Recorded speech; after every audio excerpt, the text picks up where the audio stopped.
Good evening and welcome, boys and ghouls, both living and undead.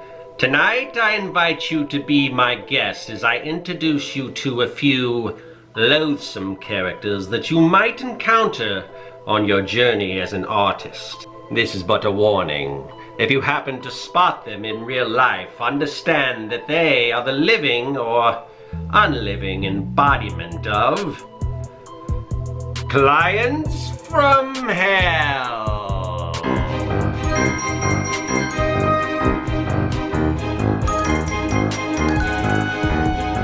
Greetings, foolish mortals, all those who choose to enter this sanctum sanctorum, this underground lair. I will be your host for this evening. All Hallows Eve approaches, and I want you to be ready for the nightmares that feed on unsuspecting artists. They come in all shapes and forms, but with my help, I'll help you recognize them so you won't be caught in a web of doom.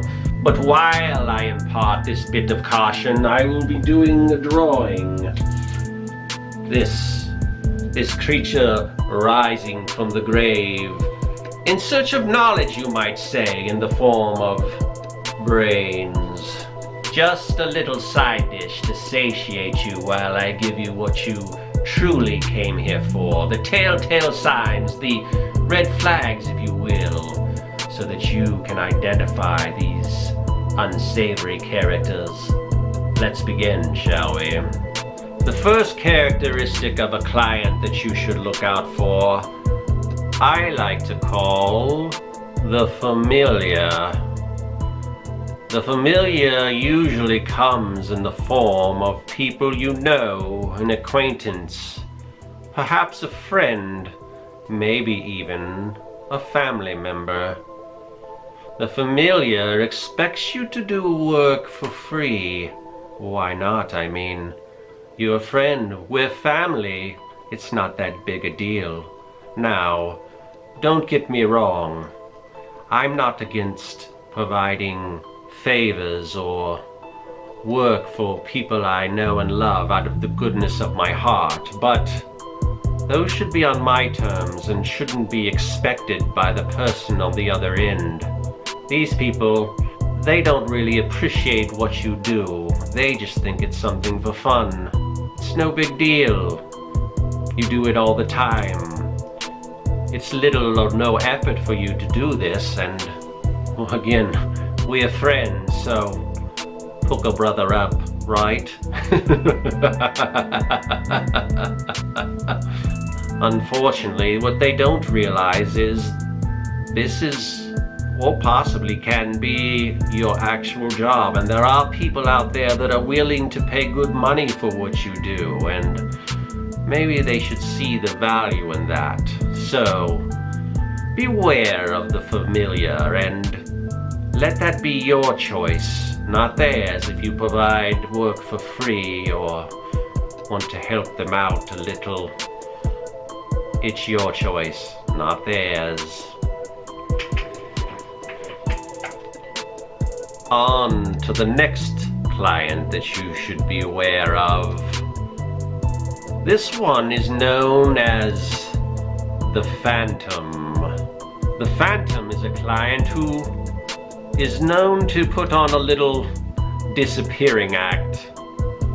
Someone who, after the initial meeting, seems to vanish without a trace, providing little or no resources or direction for the project.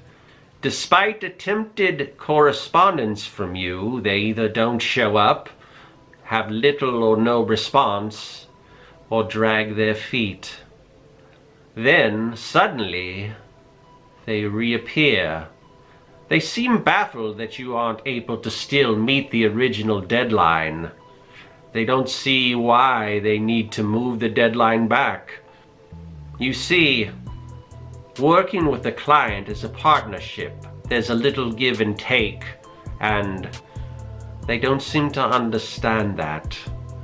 As an artist, there are certain directions, certain resources that you need to fulfill your end of the bargain, and when they aren't delivered, it puts you in a precarious position. Unfortunately, the Phantom doesn't always understand that.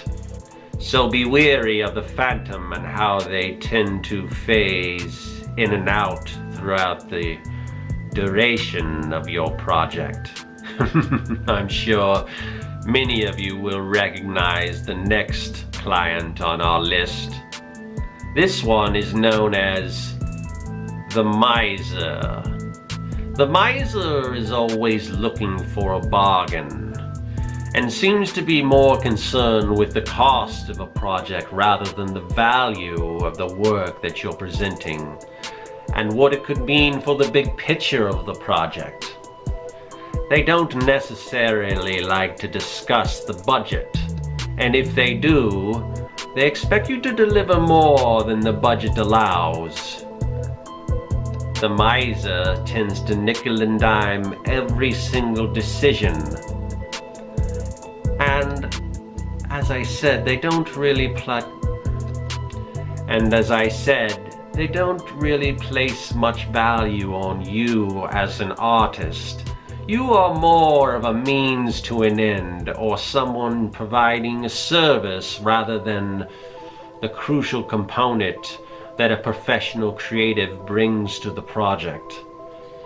Misers are easy to identify. Usually you will notice them at first glance.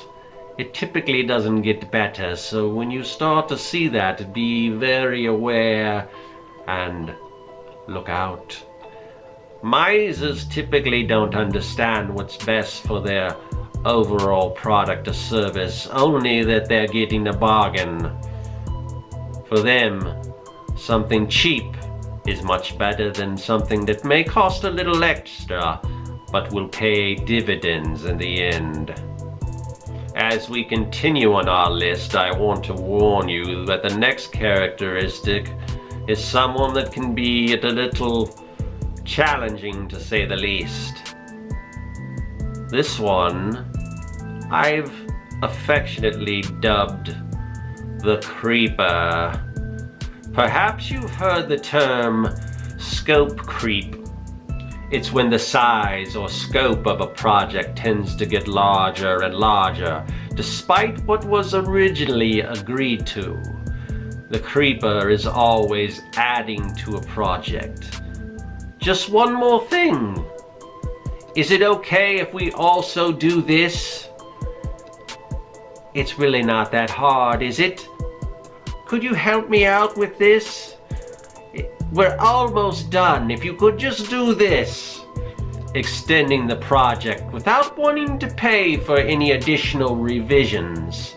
The Creeper is like an evil mad scientist, bolting on pieces on top of pieces, like an insane Frankenstein's monster wreaking havoc and growing out of control until the original vision is lost and what you have is a monstrosity of unspeakable terror. So don't let the Creeper luring you into adding extra parts and pieces that weren't part of the original plan. If things change, that's okay, but that's what the contract is for. So when you change the scope of a project or add things to it, these are usually things that require revisiting the contract and a little extra payment. Similar to the Creeper is our next entry. This one is known as the Changeling. The Changeling has little or no respect for the original goal of the project. They are unsure of what they want. They have no vision, but are easily distracted by trinkets and shiny objects, sending you off on a tangent, off the rails on a wild goose chase. Like a hound catching the scent of a squirrel, they're off, so easily distracted, changing things that have already been approved. Oh, how about we do this instead? I have a better idea. What if we do this instead? Now, I admit I have a little bit of ADHD, but I'm able to reel myself in and understand that changing things on the fly like this isn't the best for whoever I'm working with. And if this is something that happens, then like with the creeper, you get to pay a little extra from going back, because once something is approved and agreed upon, to go back and want to change that is a different story altogether. And that's something you should be aware of, and something that you should put into the contract. You don't want a changeling on your hands. So, have you recognized any of these characteristics of problem clients in your own careers yet? Well, if not, maybe this one will ring a bell. I like to call our next entry the Brainless. Sorry, that's a little harsh, I know, but the Brainless are usually clueless clients with little or no ideas or direction, which can be okay if they trust your expertise, but that's not always the case. A telltale sign of the Brainless is someone who may say, "I'll know it when I see it."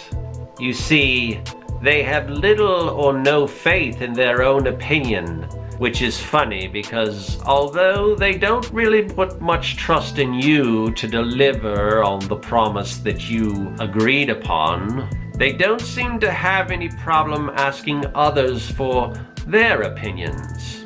Others like, well, their significant other, or maybe even their children, or the person next door. People who probably aren't much of an expert on what we're talking about, but nevertheless, they seem to value their opinions quite a lot, even over their own, and for some reason over yours, the expert that they hopefully are paying good money for. I'm sure you've probably encountered the Brainless in your travels, but that's not all.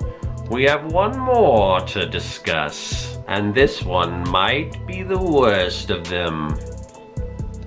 The Watcher.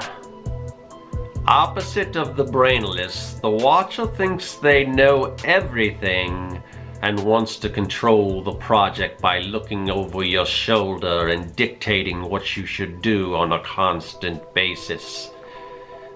Make this 5% bigger. Move that 3 pixels to the left, micromanaging every step of the process. They usually have a nasty habit of only communicating what they don't like. Do this. No, I don't like that. Put it back the way it was. Now try this. Reducing you to just a lowly mouse jockey and not the true creative genius that you are. If you've ever had the displeasure of working with a Watcher, and unfortunately I speak from experience, fortunately, as bad as the Watcher is, they are usually the easiest to identify. There is no doubt once you meet them, they usually come out right away with their tendencies to degrade and bring you down. So, watch out for the Watcher. So there you have it. I hope that was helpful. Keep in mind that 1 or 2 of these characteristics might even be found in the best of clients, and not all of these characteristics are exhibited in the form that I've presented to you. They may cross over and become a twisted amalgamation. I just want you to be aware and to recognize when these types of clients rear their ugly head. So keep a watchful eye out for these creatures of the night. You never know when they might appear. Wait a minute. Is that one now?